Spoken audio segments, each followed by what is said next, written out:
जाऊ का? चला अरे चला. आधी लहान असणारा सोहम ना मागे लागायचा, आई मी सोबत येतो म्हणून, पण आता तो यायलाच तयार नाही. तर सगळ्यांचं स्वागत आहे सुप्रिया शिंदे ब्लॉग मध्ये. तर मी जात होते, मला डीमार्टला जायचं होतं. हे जे दिसतेत ना पांघरायचे, मला काही घ्यायचे होते, एक 6-7 पांघरायचे घ्यायचे होते.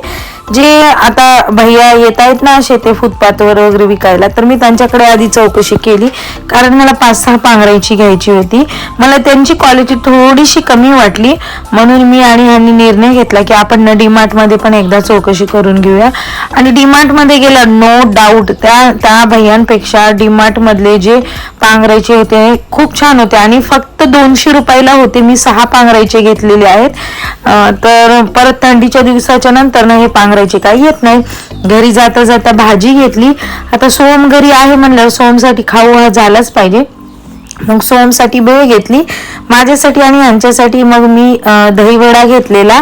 आणि असा गेला आजचा माझा दिवस. तर मुलं पटपट मोठे झाले ना, तर त्यांना आपल्या पॅरेंट्स बरोबर बाहेर जायला थोडंसं कसं तरी वाटतं. तर ती गोष्ट आपण समजून घेतली पाहिजे आणि आपण आपल्या मुलांचे ना अतिलाड नाही केले पाहिजे. त्यांना ना आपल्या काय म्हणतात मित्र मैत्रिणीप्रमाणे ट्रीट केलं पाहिजे. तर चला आजच्या ब्लॉग मध्ये एवढंच. चला बाय.